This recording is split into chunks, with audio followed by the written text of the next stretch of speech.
আপনি হুসাইনকে রাখবেন নাকি ইব্রাহিমকে রাখবেন? যদি হুসাইনকে দুনিয়াতে রাখেন ইব্রাহিমের এখন মৃত্যু হবে, আর যদি আপনি ইব্রাহিমকে রাখেন হুসাইনের মৃত্যু হবে। এমন সময় যখন এমন একটা কথা বললেন, আল্লাহর নবী ডাকতে বলে, ও আকাশের মালিক, আমি নবী কেমন করে এমন সিদ্ধান্ত নিব?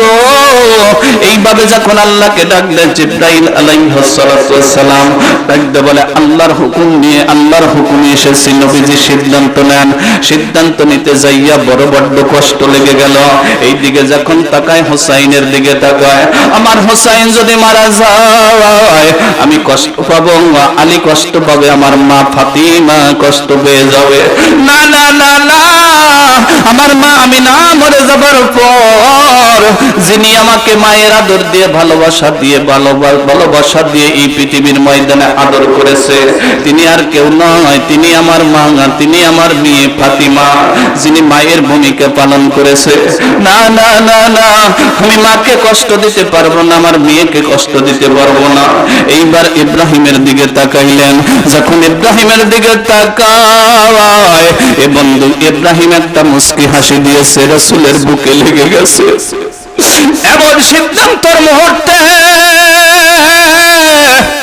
নবীজি আস্তে করে সিদ্ধান্ত নিলেন, এই ইব্রাহিমকে যদি ছেড়ে দেয় তাহলে ইব্রাহিম শুধু যাবে, আমি কষ্ট পাবো, আমার বিবি মারিয়া কষ্ট পাবে। তার মানে মারিয়ার গর্ভে এই সন্তানটা এসেছিল। এ বন্ধু এমন করে সিদ্ধান্ত নিলেন, জিবরাইলকে জানিয়ে দিলেন, যাও জিবরাইল যাও, আমি হুসাইনকে ছেড়ে দিব না। আমার হুসাইন যদি মরে যায়, হুসাইন যদি চলে যায়, আমার উম্মতের কি হবে? আল্লাহু আকবার। এ বন্ধু এই হুসাইনকে এমন ভাবে নির্মম ভাবে মেরেছে কারবালার প্রান্তরে। এমনি করে এত বড় একটা আমল আসে নাই, যে আমলের কথাটুকু আমি প্রথম থেকে শেষ পর্যন্ত বলছি বাজান। ঠিক যখন হযরতে আজরাইল আলাইহিস সালাতু ওয়াস সালাম চলে আসলেন, হযরতে আজরাইল আলাইহিস সালাতু ওয়াস সালাম এসে ডাকতে বলেন, নবীজি আপনার সিদ্ধান্ত কি অটল? বলে, আমার সিদ্ধান্ত অটল। আমাকে একটু ইব্রাহিমকে আদর করতে দাও, আমি একটু ইব্রাহিমকে বুকের মধ্যে নিয়ে একটু আদর করি।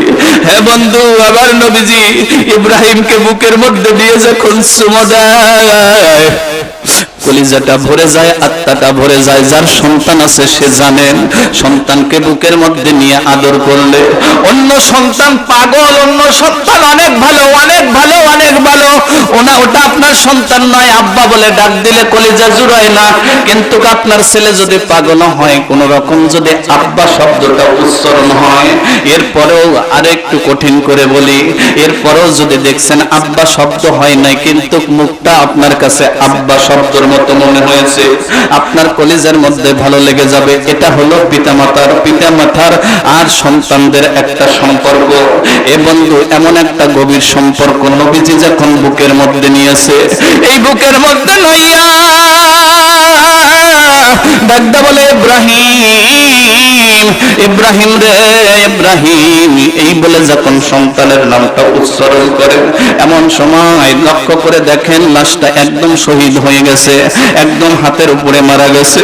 আল্লাহর নবী সঙ্গে সঙ্গে চোখের পানি ছেড়ে দিয়ে হাউমাউ করে না কেঁদে একদম চোখের পানিগুলো ঝরঝর ঝরঝর করে পড়তেছে। সামনে ছিলেন সাহাবীরা, একদম সাহাবীরা সামনে থেকে ডাকতে বলে, ইয়া রাসূলুল্লাহ, ইয়া হাবিবাল্লাহ, ইয়া রাসূলুল্লাহ, নবীজি আপনি বলেছেন সন্তান মারা গেলে কান্না যাবে না, আপনি কেন কান্দেন নবীজি, আপনি কেন কান্দেন? আল্লাহর নবী বললেন, আল্লাহু বিল্লাহি তাআলাহি, আল্লাহর কসম করে বললাম আমি নবী কাঁদতেছি না। আল্লাহু আকবার।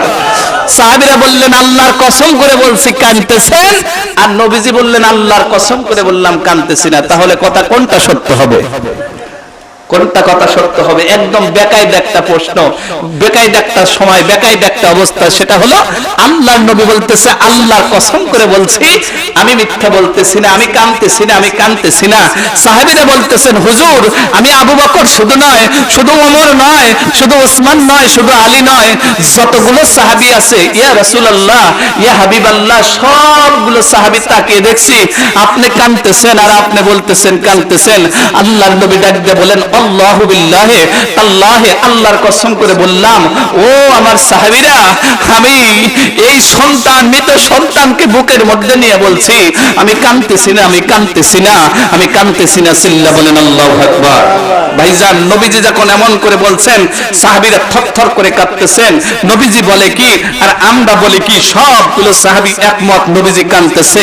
যেটা নিজ চোখে একদম যখন স্বয়ং চোখে দেখতেছে, এর মধ্যে কোনো ভুল নাই, নবীজি কাঁদতেছে।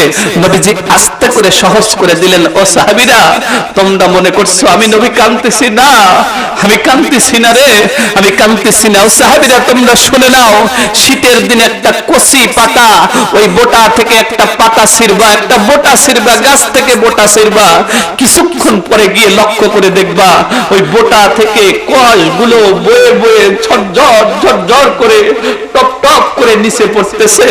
এ সাহাবীরা, শীতের দিনে যেরকম একটা গাছের বোটা ছিললে যেরকম টপ টপ করে ওই পাতা কোষগুলো যখন পড়তে থাকে, যেমন পড়তে থাকে, এ সাহাবীরা তোমরা শুনে নাও, এ সাহাবীরা তোমরা শুনে নাও, এই মুহূর্তে আমার কলিজা থেকে, এই মুহূর্তে আমার কলিজা থেকে আমার ইব্রাহিম ছিঁড়ে গেছে রে, আমার কলিজার এক পাশে ছিঁড়ে গেছে, আমার ভিতরের নাড়গুলো ছিঁড়ে গেছে, আমার কলিজার সেই কোষগুলো চোখ বয়ে বয়ে আমার চোখ দিয়ে বের হচ্ছে। এই সাহাবীরা তোমরা শুনে নাও, কোন বাবার, কোন মায়ের যদি কলিজার টুকরো সন্তান চলে যায়, তারা সহ্য করতে পারে না, তাদের নাড় ছিদ্র হয়ে যায়, কলিজা ছিদ্র হয়ে যায়, কলিজা ছিদ্র হয়ে যায়। আমার ওরকম ছিদ্র হয়েছে, আমি কাঁদছি না, আমার কোষ বয়ে বয়ে সন্তান হারানো ওই কলিজা ছিদ্র হওয়া কোষগুলো আমার চোখ দিয়ে আসতেছে। সাহাবীরা বললেন, ইয়া রাসূলুল্লাহ, ইয়া হাবিবাল্লাহ, বুঝতে পারিনি, এই জন্য হয়তো একটু আল্লাহর কসম করে বলছি, নবীজি ক্ষমা করে দিবেন, নবীজি মাফ করে দিবেন।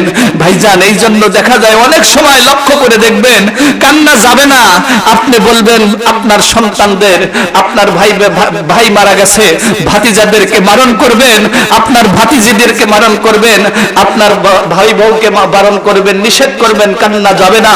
পৃথিবীর সবাইকে আপনি বারণ করলে সেটা চুপ থাকবে, কিন্তু কোন সন্তান বাবাকে হারাইয়া কোন মেয়ে কখনো চুপ থাকতে পারে না। মাথুম জারি কান্না করে, সেই কান্নাকে অপেক্ষা করে একদম বাতিল করে দিয়ে বিশ্ব নবী একদম ইব্রাহিমকে সরিয়ে দিয়ে হযরতে হুসাইনকে চেয়েছিলেন। সেই হুসাইন যখন কারবালার প্রান্তরে, হযরতে জয়নব বলে, নানা ভাই, ইয়া মুহাম্মদ সাল্লু আলাইকা, ও আমার নানা ভাই, সেই হুসাইন যদি মাটিতে পড়তো আপনি বুকে তুলে নিতেন। এই হুসাইনকে কেমন করে ওরা দেখেন নির্মম ভাবে হত্যা করেছে। নানা ভাই, এই বিচারটা আল্লাহর দরবারে আপনি দিবেন, আল্লাহ যেন এই বিচার করে। সিল্লা বলেন আল্লাহু আকবার, আরো জোরে বলেন আল্লাহু আকবার। ভাইজান, শেষ পর্যন্ত এই মাথাটা নিয়ে কোথায় গেলেন, কি করলেন, বিশাল লম্বা চওড়া ঘটনা। আল্লাহ তাআলা তৌফিক দিলে পরবর্তীতে কোনো সময় কোনো জায়গায় দেখা হলে কথা হবে ইনশাআল্লাহ। যতটুকু কথা বলেছি লম্বা চওড়া অনেক সময় কথা বলেছি। কারবালার জীবনীগুলো বলতে গেলে চোখের পানি ধরে রাখা যায় না, বড় কষ্ট হয়। আল্লাহর কসম করে বলছি, যারা চোখের পানি ফেলেছেন অথবা চেষ্টা করেছেন, আল্লাহ সকলকে যেন কবুল করেন। সকলে বলেন আমিন, আবারও বলেন আমিন। আমি যতটুকু কথা বলেছি আপনারা কি কষ্ট পেয়েছেন? কথা বলেন, কষ্ট পেয়েছে? ভালো লেগেছে ইনশাআল্লাহ? যে আমার জন্য দোয়া করবেন, আল্লাহ তাআলা যেন দিনের উপরে খেদমত করার তৌফিক দান করেন। সকলে বলেন আমিন, সকলে বলেন আমিন। যদি তাবারক হয়ে থাকে নিয়ে আসেন, হয়তো এখনই আমরা ইনশাআল্লাহ আখিরি মোনাজার দিকে যাব। আমরা সকলে একটু দরুদ পড়ি। আল্লাহুম্মা সাল্লি আলা অনেকগুলো মুসলমান শহীদ হয়ে যেখানে পড়ে আছে কারবালার প্রান্তরে, এমন সময় হুসাইন রাদিয়াল্লাহু তাআলা লক্ষ্য করে দেখে তার একটা সন্তান, এর নাম হচ্ছে জয়নাল আবদিন। এই জয়নাল আবদিনের জীবনী আগলা করে দেখলাম। এই জয়নাল আবদিন ডাকতে বলে, ও দুনিয়ার মানুষেরা, এই কারবালার প্রান্তরে একজন পুরুষ মানুষ বেঁচে ছিল, সেটা হলো আমি জয়নাল আবদিন। আমি জয়নাল আবদিন যদি কারবালার ঘটনাটুকু তোমাদের মাঝে বর্ণনা করি, ও মদিনাবাসী, আল্লাহর কসম করে বলি, তোমরা কেউ পানি পান করবা না রে, কেউ পানি পান করবা না। এ সোনার চাঁদ মানিকেরা, ওই হুসাইন রাদিয়াল্লাহু তাআলার স্মরণে কেউ যদি 2টা রোজা রাখতে পারে রে, রাসূল বলেছেন ওই কারবালার প্রান্তরে শহীদদের সাথে তারা মর্যাদা দিয়ে জান্নাতে থাকবে। কি দামি রোজা, কি দামি রোজা। যদিও নফল রোজা হয় অনেক দামি, কিন্তু সেই রোজাগুলোকে আমাদের অনেক সময় মনে থাকে না, অনেক সময় আলেম ওলামা বলে না, এর জন্য দেখা যায় রোজাগুলো থাকা হয় না। আজকে একটা রোজা গেল, এরপরে কালকে একটা রোজা, এই 2টা রোজা যদি কেউ থাকে পিছনের গুনাহ তো মাফ হবে, আর ওই কারবালার প্রান্তরে যতগুলো মানুষ শহীদ হয়েছে এদের স্মরণে রাখার কারণে তাদের সঙ্গে আল্লাহ তাআলা জান্নাত নসিব করে দিবে। এটা কি আমার আল্লাহ দিতে পারেন না? কথা বলেন, দিতে পারেন না? হযরতে হুসাইন রাদিয়াল্লাহু তাআলা আস্তে করে জয়নাল আবদিনের কাছে গেলেন। জয়নাল আবদিন একদম অসুস্থ, কারবালার প্রান্তরে সবচাইতে বেশি আরোগ্য এবং অসুস্থ। উনি আস্তে আস্তে করে লাঠিতে ভর দিয়ে আস্তে করে ডাক দিয়ে বলে, বাবাজি, আমাদের সামনে থেকে কত মানুষ চলে গেল, আমার ভাই আলী আসগরকে ওরা মেরে ফেললো। আব্বা, আপনি যদি অনুমতি দেন তাহলে আমি কারবালার প্রান্তরে আমিও শহীদ হতে চাই, যুদ্ধ করতে করতে। বাবাজি, আপনি আমাকে অনুমতি দেন। হযরতে হুসাইন রাদিয়াল্লাহু তাআলা আস্তে করে ডাক দিয়ে বলে, জয়নাল আবদিন, তুমি যদি চলে যাও, কে এই কাফেলা নিয়ে মদিনায় যাবে? এই কাফেলা নিয়ে মদিনায় যাবে, এদের কে দেখে রাখবে? বাবা, তুমি থাকো, আমি এখনই যুদ্ধের ময়দানে চেপে পড়ছি। আস্তে করে হুসাইন রাদিয়াল্লাহু তাআলা চলে গেলেন জয়নবের কাছে। ফাতিমা রাদিয়াল্লাহু তাআলার মেয়ে ছিলেন জয়নব, হযরতে হুসাইনের ছোট বোন। আস্তে করে জয়নব এই হুসাইনের কাছে চলে আসলেন। হুসাইন রাদিয়াল্লাহু তাআলা লক্ষ্য করে দেখেন বোন শুধু ডুকরে ডুকরে ডুকরে ডুকরে কাঁদতেছে। ডাকতে বলতেছেন, বোন রে, তুমি কাঁদো কেন? বলে, ভাই, সবাই এক এক করে চলে যাচ্ছে, তুমিও যদি চলে যাও, তুমিও যদি চলে যাও, আমরা কার কাছে থাকবো? কে আমাদেরকে দেখে রাখবে? হযরতে হুসাইন বললেন, হাসবুনাল্লাহু নিয়ামুল ওয়াকিল, নিয়ামুল মাওলা ওয়া নিয়ামান নাসির। আল্লাহর রাস্তায় তোমাদেরকে দেখে গেলাম, আল্লাহই তোমাদের হেফাজত করবে। হযরতে জয়নব রাদিয়াল্লাহু তাআলা আস্তে করে বুকের মধ্যে মাথাটা দিয়ে বলে, ভাই রে, আমার বড় কষ্ট লাগে, আমার 5টা সন্তান এখানে ঘুমিয়ে আছে, আমার স্বামী এখানে ঘুমিয়ে আছে। ভাইরে, এই মুহূর্তে তুমিও যদি চলে যাও, কে আমাকে দেখে রাখবে? কে এই শিবির দেখবে? কার কাছে যাব? ভাইজান এমন করে যখন করুণা করে বলছেন, হযরতে হুসাইন রাদিয়াল্লাহু তাআলা জয়নবকে বললেন, জয়নব রে, আমার বাবার সেই সবুজ পাগড়িটা আমার হাতে দাও, আমি পাগড়িটা বেঁধে যুদ্ধের ময়দানে যাব, কারবালার প্রান্তরে যাব। এরপরে আসাদুল্লাহিল গালিব, সেই পাওয়ারফুলি শক্তিশালী সেই তরবারিটা আমার হাতে দাও। 2টাই দেওয়া হলো। ভাইজান একটা পোশাক নিয়ে আসা হলো। এই পোশাকটা শাহাদায়ে শহীদ, শহীদদের মধ্যে যিনি মর্যাদাবান 1 নম্বরে, তিনি হচ্ছেন নবীর চাচা বীর আমির হামজা। বীর আমির হামজাকে কেটে কেটে এমন ভাবে মেরেছিলেন, একদম বিকলাঙ্গ করে ফেলেছিলেন। নাকগুলো কেটে দেওয়া হয়েছিল, চোখগুলো তুলে ফেলানো হয়েছিল, জিহ্বা কেটে নেওয়া হয়েছিল।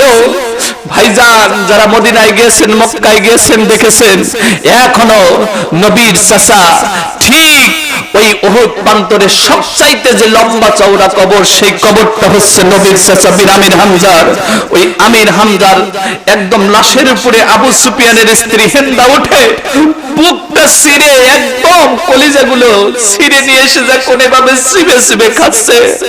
আল্লাহর নবী একটা চিৎকার দিয়ে বলে, হ্যাঁ আবু সুফিয়ানের স্ত্রী হিন্দা, এত বড় কষ্ট দিস না রে, আমার বাবা বলে যাবার পরে আমার চাচা বীর আমির হামজা আমাকে ভালোবেসেছে।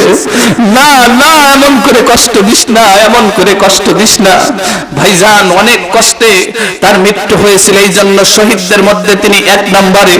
ঠিক তার যে পোশাক ছিলেন সেই পোশাকটা লোহার পোশাকটা দাও। পোশাকটা দেওয়া হলো। তিনটা জিনিস পরে হাসতে করে বোনটারে বুকের মধ্যে জড়িয়ে ধরে বলে, বোন রে, ওই যে আমার মেয়ে ওই যে সকিনা কান্নাকাটি করতেছে, আমি মরে গেলে ও যেন আমার লাশের পাশে না যায়। ও যদি যায় সহ্য করতে পারবে না। আমার জয়নাল আব্দিনকে দেখে রাখবি, তুই মাতম জারি করবি না, চুল ছিড়বি না। হাজো দেখা যায় ভাই যদি মরে যায়, বোন পাগল হয়ে যায়। বোনের একটা আলাদা দরদে ভাই, বোনকে কখনো কষ্ট দিবেন না। হযরতে হুসাইন রাদিয়াল্লাহু তাআলা আস্তে করে এভাবে বুকের মধ্যে জড়িয়ে ধরে বলে, বোন রে, আমি মরে গেলে আমার এই বিচারটা, আমি শহীদ হয়ে গেলে নানা ভাইয়ের কাছে বলবি, মদিনার মানুষটাকে এই বিচারটা দিবি, কোন রাজা বাদশার কাছে দিবি না। এই বলে হুসাইন রাদিয়াল্লাহু তাআলা যুদ্ধের ময়দানে ঝেঁপে পড়লেন। জোরে কন্যা আল্লাহু আকবার। আমার ভাইরা, আমার বন্ধুগণ, কাশীনাথপুরের বাপ ভাইরা, মা বোনেরা, গভীর মনোযোগ। এক ফোঁটা চোখের পানি দেখেন তো ফেলাতে পারেন কি না? আমি প্রথমেই বলেছি, নামাজ আল্লাহর দরবারে কবুল হইল কি না হইল। এ বন্ধু, আপনার ওই যে রোজা কবুল হয়েছে কি না হয়েছে আপনি বলতে পারবেন না। আপনার নামাজ কবুল হয়েছে কি না হয়েছে আপনি বলতে পারবেন না। এ বাজান, তবে কোরআন সে কথা দিলাম রে বাজান, আল্লাহর নবী 63 বছর জিন্দেগিতে কোনো মিথ্যা কথা বলে নাই। ওই নবীজি বলেছে, যারা হুসাইনের স্মরণে এক ফোঁটা চোখের পানি ছেড়ে কাঁদতে পারবে, ওই অবস্থায় যদি তাদের মৃত্যু হয়, এরপরেও যদি তাদের মৃত্যু হয়, আমি নবী তাদেরকে সুপারিশ করে জান্নাতে পৌঁছাইয়া দিব। জোরে কন্যা সুবহানাল্লাহ। মুসলমান ভাইরা, গভীর মনোযোগ দিয়ে শুনবেন গো। এইবার আল্লাহর নবীর দৌহিত্র নাতি হযরতে হুসাইন রাদিয়াল্লাহু তাআলা আনহু যুদ্ধের ময়দানে একদম যখন ঝেঁপে পড়লেন গো বাজান, যুদ্ধ শুরু হয়ে গেল। এক নয়, দুই নয়, 22,000 এজিদের সৈন্যরা তীর নিক্ষেপ শুরু করে দিল। একটা তীর এদিক দিয়ে যায়, ওদিক দিয়ে যায়। যুদ্ধ করতে করতে কিতাবের মধ্যে আসছে হযরতে হুসাইন রাদিয়াল্লাহু তাআলা আনহু, এ বন্ধু, এক নয়, দুই নয়, 133টা তীর তার শরীরের মধ্যে নিক্ষেপ হইল। 33টা ছুরির আঘাত লেগেছে। 21টা বর্ষার আঘাত যখন তার শরীরের মধ্যে লেগে যায়, বাজান রে, আহারে 9 দিন হলো কোনো পানি পান করে না। এ বাজান, এই তো চৈত বৈশাখ মাসে রোজা এসেছিল, মাত্র কয়েক ঘন্টা সময়। এরপরে মনে হয় টিউবওয়েল ধরে খেয়ে ফেলবো, মনে হয় এই যমুনার পানিগুলো খেয়ে ফেলবো, সাগরের পানিগুলো খেয়ে ফেলবো, এমন লেগেছিল রে বাজান। কিন্তু পুরো 9 দিন পর্যন্ত হুসাইনের মুখের মধ্যে পানি নাই। হুসাইন পানিগুলো উত্তোলন করেছিল। হুসাইন যখন পানিগুলো উত্তোলন করলেন, ফোরাত নদীর পারে যাইয়া লক্ষ্য করে দেখে গোটা পরিবারের মানুষগুলো ওই পানির মধ্যে ভেসে উঠেছে। হুসাইন পানিগুলো ফেলে দিয়ে আল্লাহর কাছে ডাক দেয়, আল্লাহ, হয়তো আমার এই পানিগুলো আমার জন্য বাজেট নাই, আল্লাহ আমার জন্য বাজেট নাই। এ বন্ধু, হযরতে হুসাইন ঘোড়ায় থেকে যখন একদম ধাপাস করে পড়ে গেলেন গো বাজান, পড়ে যাবার সঙ্গে সঙ্গে একজন মানুষ তার বুকের উপরে চড়ে বসলো। হযরতে হুসাইন তাকিয়ে দেখেন, এর নাম শিমর। আস্তে করে ডাকতে বলে, শিমর, তুই আমার বুকের উপরে কেন চড়ে বসলি? বলে, তোর গলা কাটবো। বলেন, গলা তো কাটবি, এটা আমার নানা আজ থেকে 50 বছর আগে বলেছে। ভাইরে, ওই কারবালার প্রান্তরে তুমি যখন ঘোড়া থেকে পড়ে যাইবা, একটা কালো কাটা, একটা কালো বর্ণের কুকুর এসে তোর শরীরের উপরে পড়বে। কালো কোন দোরা কাটা একটা কুকুর এসে তোর রক্তগুলো পান করবে, রক্ত খাবে। আমি স্বপ্ন দেখেছি, আমার নানা 50 বছর আগে এই সংবাদ দিয়েছে। জোরে কন্যা আল্লাহু আকবার। মুসলমান ভাইরা, আল্লাহর নবীর নাতি হযরতে হুসাইন আস্তে করে ডাকতে বলে, ইয়াজিদ শিমর রে, শোন রে শোন, একটু অপেক্ষা কর, 2টা মিনিট সময় দে। কি সময় দেব? বলে 2 রাকাত নামাজ পড়ব। কেন নামাজ পড়বা? বলে আমি আল্লাহর দরবারে ফরিয়াদ দিব, জীবনের শেষ সময়টা একটু আল্লাহর সাথে কথা বলবো, আমাকে 2 রাকাত নামাজ পড়ার সময় দে। এবার জান কোরআনুল কারীমের মধ্যেও আল্লাহ তাআলা বলেছেন, ফাযকুরুনি আযকুরুকুম ওয়াশকুরুনি ওয়ালা তাকফুরুন।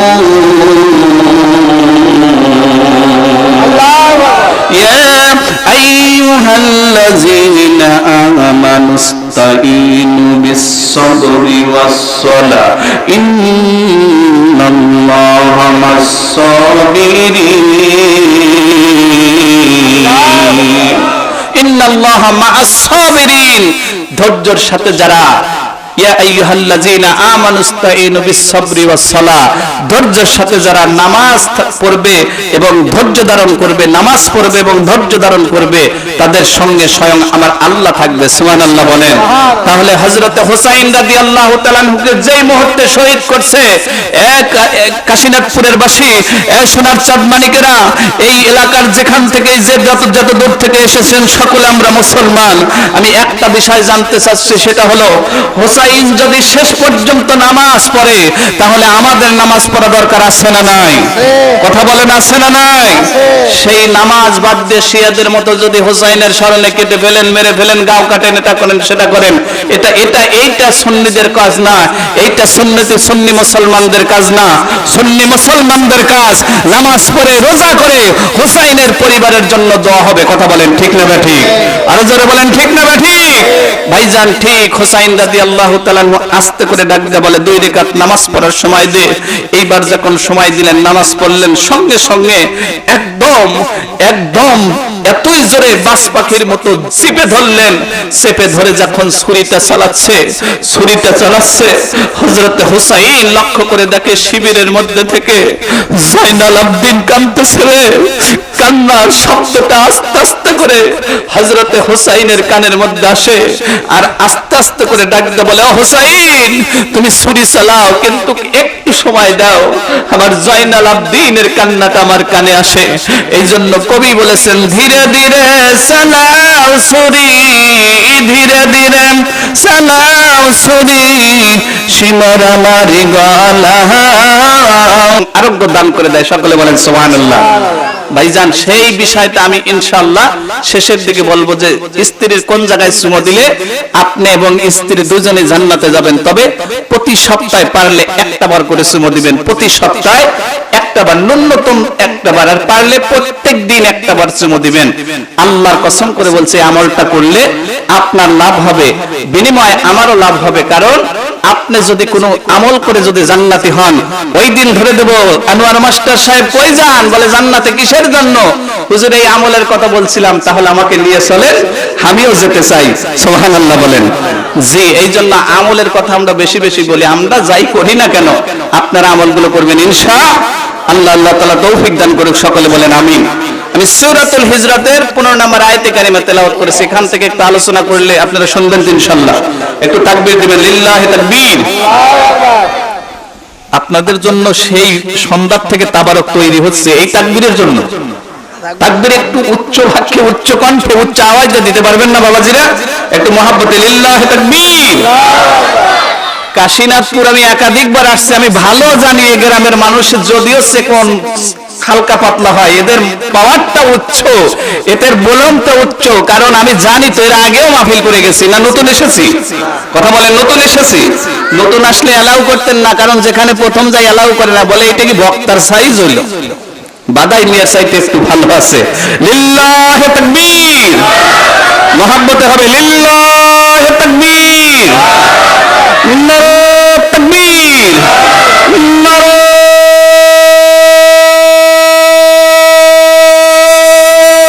তাকবীর।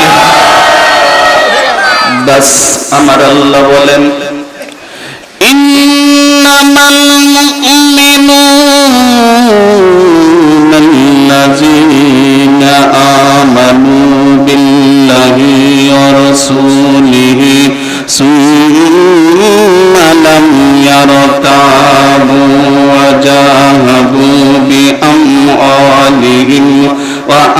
أنفسهم في سبيل الله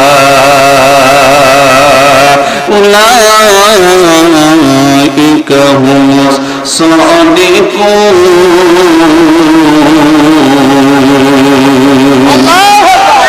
মুসলমান ভাইরা খুব গভীর মনোযোগ দিয়ে শুনবেন। আল্লাহ রাব্বুল আলামিন ডাক দিয়ে বললেন, নবীজি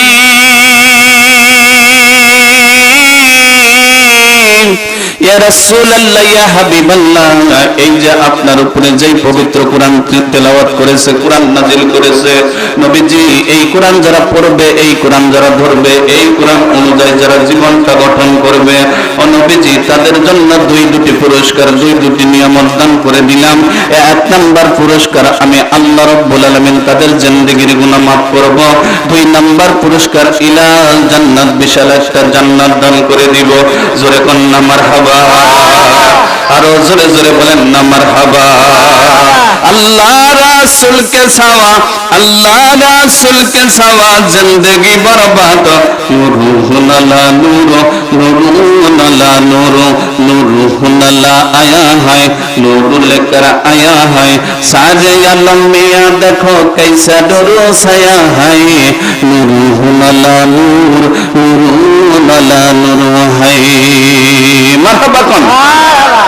আল্লাহ বললেন, নবীজি আমার পক্ষ থেকে তাম পৃথিবীর মানুষগুলোকে জানিয়ে দেন, নবীজি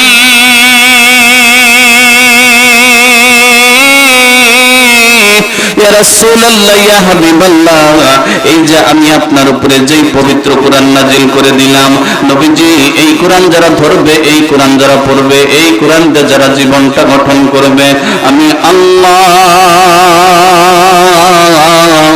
তাদের জন্য যেই নিয়ামতটা দান করে দিলাম, নবীজি আপনি শুনাইয়া দেন। ওয়াল্লাহু ইয়াদউ ইলাল জান্নাতি ওয়াল মাগফিরাতি বিইজনিহি ওয়া ইউবাইয়িনু আয়াতিহি লিন-নাসি লাআল্লাহুম ইয়াতাযাক্কারুন।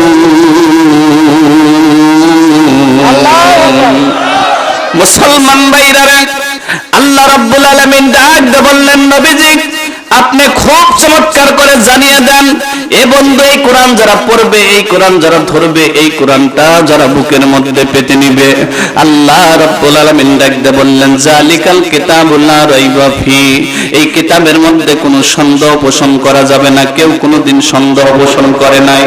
জালিকাল কিতাবুল লা রাইবা ফি, কোনো সন্দেহ পোষণ করা যাবে না। হুদাল্লিল মুত্তাকিন, হুদাল্লিল মুত্তাকিন, মুত্তাকিনদের জন্য পথ প্রদর্শক সুন্দর পবিত্র কোরআন। এই কোরআন থেকে সূরাতুল হিজরাতের 15 নম্বর আয়াতে কারিমা আমি আপনাদেরকে পড়ে শুনেছি। এ বন্ধু, এর মধ্যে থেকে আল্লাহ রাব্বুল আলামিন ডাকতে বললেন, নবী গো, 1 নম্বরে আমি আপনাকে বলে দিলাম, বলে দেন, ইন্নামাল মুমিনুনা আল্লাযিনা আমানু বিল্লাহ, তারাই বিশ্বাসী, তারাই ভালো মানুষ, তারাই ভদ্র মানুষ, তারাই জ্ঞানী মানুষ।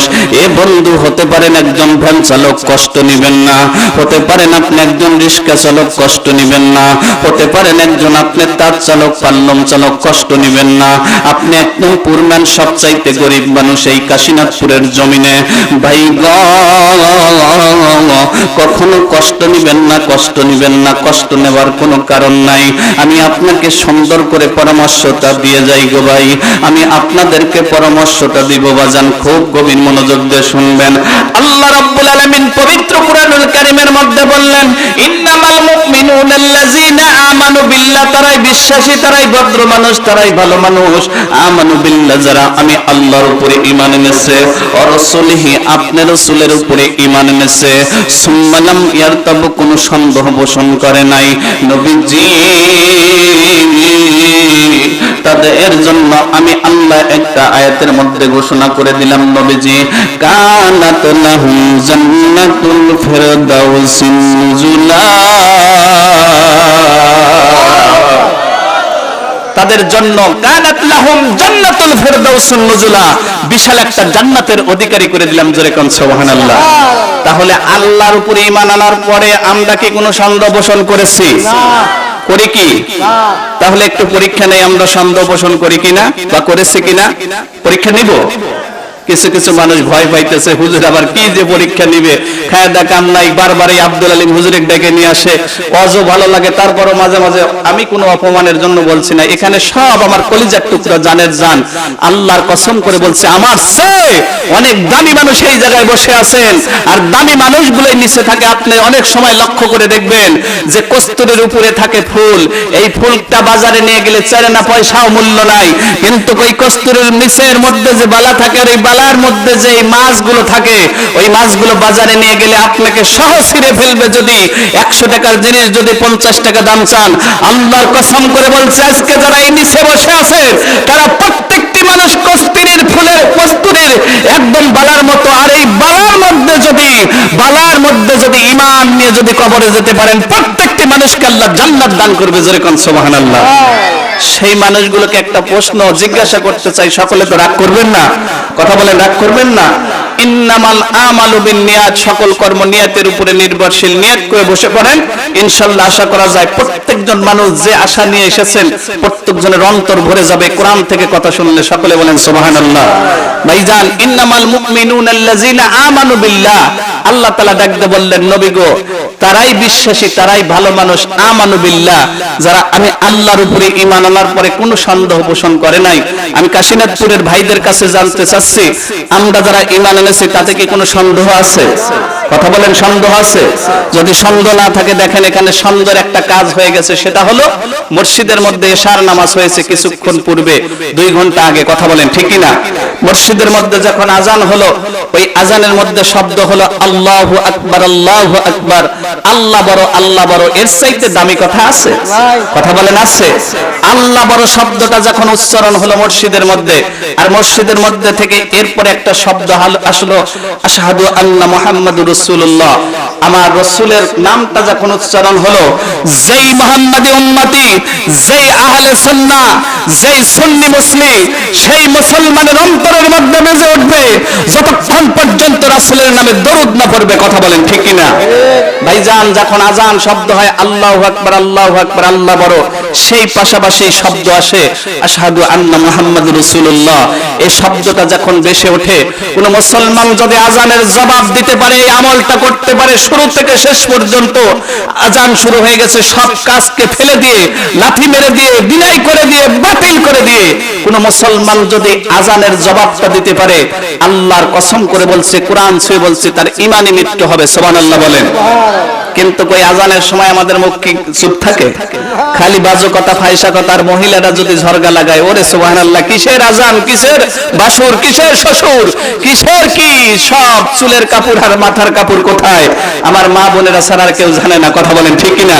ভাইজান, আমি মাদেরকে অনুরোধ করে বলছি, মাগো, এই বিষয়টা আমল করার চেষ্টা করবেন। ওখানে শব্দ আসে মসজিদ থেকে, আশহাদু আন্না মুহাম্মাদুর রাসূলুল্লাহ,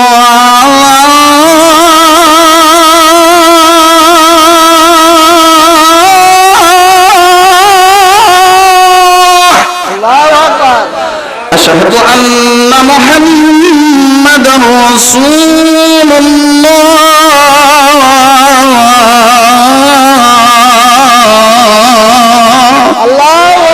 যখন মুহাম্মাদুর রাসূলুল্লাহ নামটা আসে, প্রত্যেকটি উম্মতের বুকে লেগে যায়। কথা বলেন, ঠিক কি না? ভাইজান, এই জন্য আল্লাহ এবং আল্লাহ রাসূলের উপরে ঈমান আনার পরে কি আর সন্দেহ পোষণ করা যাবে? যারা সন্দেহ পোষণ করে নাই, তারা 100% ঈশান নামাজ পড়েছে। যারা সন্দেহ পোষণ করে, তারা কখনো ঈশান নামাজ পড়তে যায় নাই। কারণ হলো, এটাই হলো ইন্নামাল আমালু বিন্নিয়াত, নিয়ত করতে হবে। ইন্নামাল মুমিনুনা আল্লাযিনা আমানু বিল্লাহ, তারাই বিশ্বাসী যারা আজান শুনে আল্লাহর ঘরে নামাজ পড়ে, অথবা কোনো কারণবশত বাড়িতে পড়ে, জামাতে পড়ে, সেটাই হয়ে যাবে। আল্লাহর কুদরতে পায় সেজদা দিলেই সেই মানুষটা আমার আল্লাহকে বিশ্বাস করে। সুবহানাল্লাহ বলেন। 2 নম্বরে, যারা আমার রাসূলকে ভালোবাসে, কোনো সন্দেহ পোষণ করে না, তারা কখনো ক্লিন শিপ করতে পারে না, তারা মাথার টুপি ছাড়তে পারে না, তারা শরীরের মধ্যে পোশাক ছাড়তে পারে না। আপনি শার্ট পরে গেঞ্জি পরে নামাজ পড়েন, 100% নামাজ হবে, কিন্তু রাসূলের সুন্নাত থেকে দূরে থাকার কারণে কাল কিয়ামতের ময়দানে, কবর জগতে আপনি বুঝবেন কি অন্যায়টাই করেছিলাম, অল্প সময়ের মধ্যে আমি কি অন্যায়টাই করলাম। সেদিন আর চিল্লায়া, সেদিন আর হাহাজারি করে কখনো সেই ভুলটা সংশোধন করা যাবে না। রাসূল বলেছেন ইজা মাতাল ইনসানিন কাতা আনহু আমালু, মানুষ যখন মারা যায় আমলের দরজা ক্লোজ হয়ে যায়, বন্ধ হয়ে যায়, আর কোনো সুযোগ থাকবে না। কথা বলেন ঠিক কিনা? আমার ভাইরা, আমার বন্ধুগণ, খুব গভীর মনোযোগ দিয়ে শুনবেন গো বাজান। ইন্নামাল মুমিনুনা আল্লাযিনা আমানু বিল্লাহ, এই আয়াত থেকে আপনাদেরকে একটু বলে দেই গো বাজান, ঈমানের প্রতি ঈমান আনার পর, আল্লাহর প্রতি ঈমান আনার পর, রাসূলের প্রতি ঈমান আনার পর কোনো সন্দেহ পোষণ করা যাবে না, যাবে না। কেউ যদি সন্দেহ পোষণ করে গো, তার অবস্থানটা কোথায় হবে? আর যে মানুষটার মধ্যে কোনো সন্দেহ থাকবে না, তারা আল্লাহর উপরে ঈমান আনে, ঈমান আনে। এবং মীর মোশাররফ হোসেনের লেখা বিষাদ সিন্দুর, এই বিষাদ সিন্দুরের মধ্যে চমৎকার চমৎকার ঘটনা এসেছে, যেই ঘটনাগুলো যদি আমি আপনাদের কাছে বলি, বলে শেষ করা যাবে না গো বাজান। এতগুলো জীবনী, এতগুলো বিষয় আমার জানা আছে, আমি আপনাদেরকে নিয়ে খেদমতে কথাটা বলছি গো বাজান। এ বাজান, এই নামাজের কথা হাসরের ময়দানে তুলে ধরা হবে, এরপরে রোজার কথাও তুলে ধরা হবে। আল্লাহর কাছে ওই দিন ডাকতে বলবে, আল্লাহ আমি নামাজ পড়েছিলাম, আমার নামাজটা কবুল হয়েছে কিনা, আল্লাহ আমার রোজাটা কবুল হয়েছে কিনা। দুইটা বিষয় যখন তুলে ধরবে, হয়তো কবুল হতেও পারে, নাও পারে রে বাজান। কিন্তু কেমন একটা সময়, এমন একটা গুরুত্বপূর্ণ কাজ আপনারা করেছেন, পৃথিবীর শ্রেষ্ঠ নিয়ামতের মধ্যে একটা নিয়ামতের কাজ করেছেন, সেটা হলো আমার রাসূল ৬৩ বছরের জিন্দেগিতে কোনোদিন একটা মিথ্যা কথা বলে নাই। কাশীনাথপুরের বাপ ভাইরা, আল্লাহর কসম করে বলে সোনার সাদমানিকেরা রে, আজকের অনুষ্ঠানে যতগুলো মানুষ এখানে টাকা পয়সা দিয়ে, বুদ্ধি দিয়ে, পরিশ্রম করে আপনারা সহযোগিতা হয়েছেন, এই কোরআন সে কথা দিলাম, এই মাহফিল যদি কবুল হয়ে যায়, প্রত্যেকটি মানুষকে আল্লাহ জান্নাত দান করে দিবে। মুসলমান ভাইরা রে, এই জন্য বললাম রে বাজান, আমার নবীজি ৬৩ বছরে কোনোদিন একটা মিথ্যা কথা বলে নাই, বলে নাই। রাসূল আস্তে করে ডাকতে বললেন, সাহাবীরা তোমরা শুনে নাও, আমার হোসাইনের স্মরণে, আমার হোসাইনের জীবনী গাইতে যায় কেউ যদি এক ফোঁটা চোখের পানি ছেড়ে দিয়ে ওই দুনিয়ার বুকে কাঁদতে পারে, নামাজ হয়তো আল্লাহর দরবারে কবুল হতেও পারে, নাও পারে, রমজানের রোজা কবুল হতে নাও পারে, কিন্তু আমার হোসাইনের জন্য যারা চোখের পানি ফেলে দিবে, এটা চির সত্য কথা, এটা একদম সত্য কথা, এই কথার মধ্যে কোনো ভুল নাই। ইবনে কাসির তার কিতাবের মধ্যে বর্ণনা করেন, এত সুন্দর চমৎকার একটা বিষয় তুলে ধরেছেন, এই কিতাবের মধ্যে এই বিষয়টা এসেছে, এই ঘটনার মধ্যে কোনো ভুল নাই। কেউ যদি হুসাইন রাদিয়াল্লাহু তাআলা আনহুর স্মরণে এক ফোঁটা চোখের পানি ছেড়ে দিতে পারে, হাশরের দিন আল্লাহ তাকে মাফ করিয়া জান্নাতে নসিব করবে। এ বন্ধু, এই জন্য প্রতিনিয়ত আপনাদের পায়ে হাত দিয়ে বলি, মাওলানা আব্দুল আলিমকে আনেন আর না আনেন, দুঃখ নাই, কষ্ট নাই, কখনো কষ্ট নেব না, দুঃখ নেব না, কিন্তু আপনাদের স্মরণে গো বাজান, যারা কোচিরা আছো, যারা স্কুল কলেজ পড়ুয়া ছাত্র ভাইয়েরা আছো, এ বন্ধু তোমাদের স্মরণে পরামর্শ দিচ্ছি, মুরব্বীরা এখন আছে, এক সময় থাকবে না, চলে যাবে, কিন্তু ভাইরে ওই যেই কথাটা বলতে চাচ্ছি সেটা হলো, এই মুহররম মাসের এই দিনগুলো, মুহররম মাসের এই দোয়াগুলো তোমরা যদি ধরে রাখতে পারো, মুরব্বীরা মরেও কবরে শান্তি পাবে। জোরে কন্যা সুবহানাল্লাহ, আরো জোরে জোরে বলেন সুবহানাল্লাহ। আমার বাইরা, বাবাজিরা আমার, কেন এই কথাটা বললাম, একটু সামনে গেলে মনের মধ্যে পরিবর্তন আসবে রে। আজকে যারা আমার গ্যাস লাইনে নামাজ পড়েছেন, আল্লাহর কসম করে বলি, আজকে ন্যূনতম 1000 মানুষ নামাজ পড়েছে, আমি তাকিয়ে দেখি এমন কোন মানুষ নাই যে চোখের মধ্যে পানি নাই। আমি বুঝলাম না, এমন একটা কাহিনী হয়ে গেল, ঘটনা হয়ে গেল। আমার মসজিদ ভাই আমার পাশে আছে, ভাইজান হাউমাউ করে কান্দে, নামাজ পড়তে গিয়ে বড় কষ্ট হয়ে গেল। আমি লক্ষ্য করে দেখি, কথাটা বলার সঙ্গে সঙ্গে মানুষগুলো কান্দে। আল্লাহর কসম করে বলি রে সোনার চাঁদ মানিকেরা, হযরতে হোসাইনের জীবনী শুনতে এসে যাদের মনটা দুর্বল হবে, যাদের চোখ দিয়ে এক ফোঁটা পানি বের হবে, ওই মানুষটা হোসাইনি মুসলমান হয়ে যাবে। আর হোসাইনি মুসলমানকে আমার রাসূল সুপারিশ করে জান্নাতে নিয়ে যাবে। কালেমা লা ইলাহা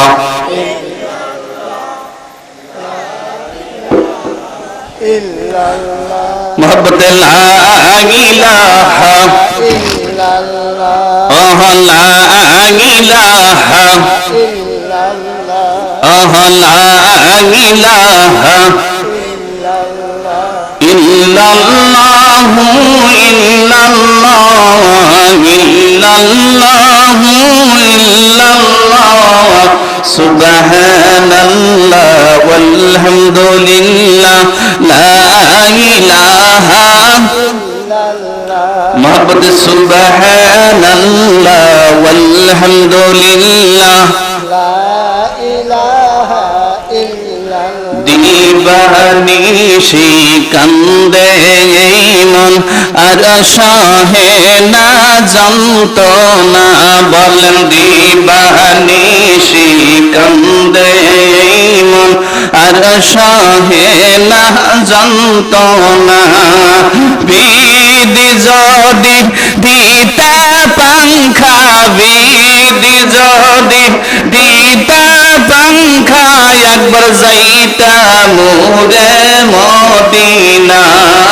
সুবহানাল্লাহ আলহামদুলিল্লাহ লা ইলাহা ইল্লাল্লাহ সুবহানাল্লাহ ওয়ালহামদুলিল্লাহ লা ইলাহা ইল্লাল্লাহু মুহাম্মাদুর রাসূলুল্লাহ। সকলে জবান খুলে পড়ি সাল্লাল্লাহু আলাইহি ওয়াসাল্লাম। আমার ভাইরা, আমার বন্ধুগণ, যারা মুমিন তারা কখনো সন্দেহ পোষণ করতে পারে না। আর তাদের মধ্যে ছিলেন হযরতে হুসাইনের একদল আর এজিদের একদল, দুইটা দল। এজিদের কাফেলার মধ্যে মসজিদের মধ্যে আজান হতো, তাদের মসজিদেও আকামত হতো, তাদের মসজিদেও সুন্দর করে কিরায়াত হতো। হুসাইনের যে কাফেলা ছিলেন, যেখানে শিবির স্থাপন করেছিলেন, সেই তাবুর ভিতরেও আজান হয়েছে, সেই তাবুর ভিতরে ইকামত হয়েছে, সেই তাবুর ভিতরেও জামাত হয়েছে।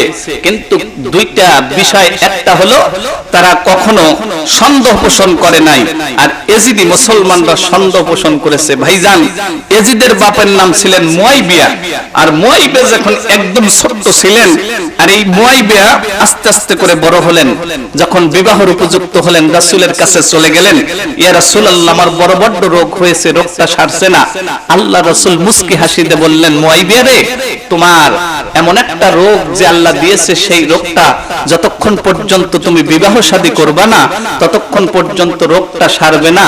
কিন্তু মুয়াইবিয়া, একটা কষ্টের বিষয় শুনে নাও, সেটা হলো তোমার পেট থেকে, তোমার উরজ্জাত থেকে, তোমার জিন্নকুটির থেকে যে সন্তানটা আসবে, সেই সন্তানটা আমার নাতি হোসাইনকে কারবালার পাথরে নির্মমভাবে হত্যা করবে, নির্মমভাবে মেরে ফেলবে।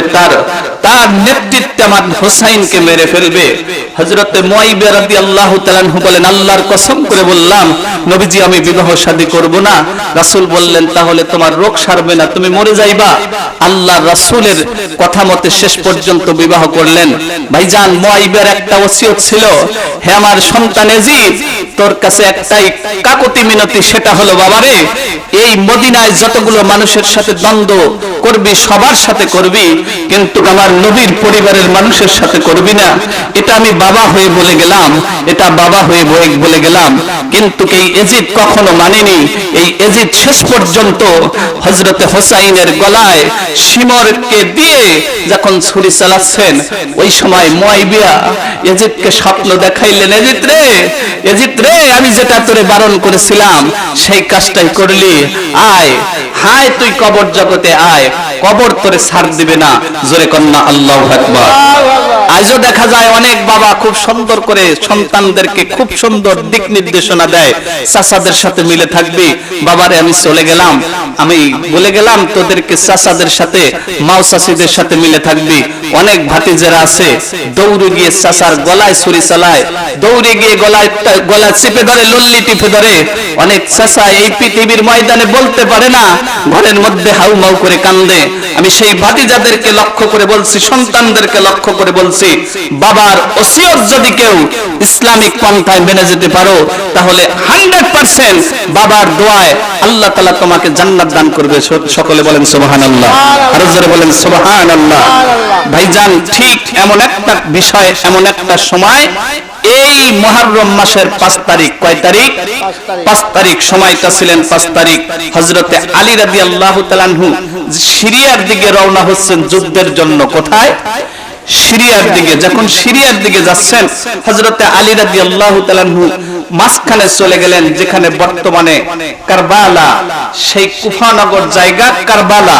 আর এই কারবালার প্রান্তরের পাশেই কিছু গাছ আছে, কিতাবের মধ্যে আছে সেই গাছগুলোর নাম হানজাল গাছ। আর এই হানজাল গাছের পাশেই হযরতে আলী একদম গোড়া থেকে লাফ দিয়ে নেমেই একটা জায়নামাজ হাতের মধ্যে নিলেন।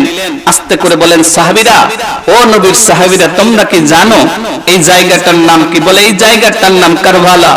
যখনই বলেছে কারবালা, হযরতে আলীর অন্তরের মধ্যে লেগে গেছে, কারণ রাসূল বলেছে আমার হোসাইন কারবালার ময়দানে শহীদ হয়ে যাবে। হযরতে আলী রাদিয়াল্লাহু তাআলা ঠিক জায়নামাজটা বিছাইলেন। জায়নামাজটা বিছাইয়া 2 রাকাত নামাজ পড়ে আকাশের দিকে, মালিকের দিকে, আকাশের দিকে হাত দুইটা তুলিয়া আস্তে করে ডাকতে বলে, ও মালিক, ও মালিক, আমি বাবা হয়ে দোয়া করলাম, এই তো হানজাল গাছের পাশেই ফোরাত নদী, আর এই ফোরাত নদী, এই কারবালার প্রান্তরে আমার হোসাইন এখানে শহীদ হয়ে যাবে। আমি বাবা হয়ে দোয়া করলাম, আমার সন্তান যেন ঈমানি মৃত্যু দান করে। সকলে বলেন আমিন। আমার ভাইরা, আমার বন্ধুগণ, হযরতে আলী রাদিয়াল্লাহু তাআলা আনহু এমন করিয়া সুন্দর করিয়া যখন নামাজ শুরু করে দিলেন, সাহাবীরা পিছন থেকে ডাকতে বলে, সাহাবীরা, ও নবীর সাহাবী আলী, সময়টা অতিবাহিত হয়ে যায়, আপনি অনেকক্ষণ হলো দোয়া করতেছেন, কি যেন দোয়া করেন, দোয়াটা একদম বন্ধ করে দেন, সময় অতিবাহিত হয়ে যায়। হযরতে আলী আকাশের মালিকের কাছে এতই ফরিয়াদ দেয়, ফরিয়াদ দিতে দিতে গিয়ে একটা কথা বলে দিল, রে এ নবীর সাহাবীরা, তোমরা শুনে নাও, শহীদদের পর যদি আল্লাহ কাউরে মর্যাদা দান করে দেয়, এই কারবালার প্রান্তরে যারা শহীদ হবে তাদের মর্যাদা সর্বোচ্চ উপরে দান করবে। জোরে কন্যা সুবহানাল্লাহ। মুসলমান ভাইরা, হযরত হাসাইন আর হোসাইন দুইটা ভাই নানাকে হারিয়ে ফেলেছেন, মাকে হারিয়ে ফেলেছেন, বাবাকে মসজিদের মধ্যে একদম মুনাফিক মুসলমানেরা ওই বাবাকে হত্যা করে ফেলেছে। এ বন্ধু, বাবাও শহীদ হয়ে গেছে, ভাইও শহীদ হয়ে গেছে, মাও মরে গেছে। হোসাইন রাদিয়াল্লাহু তাআলা একদম ইতিম হয়ে যাবে, একদম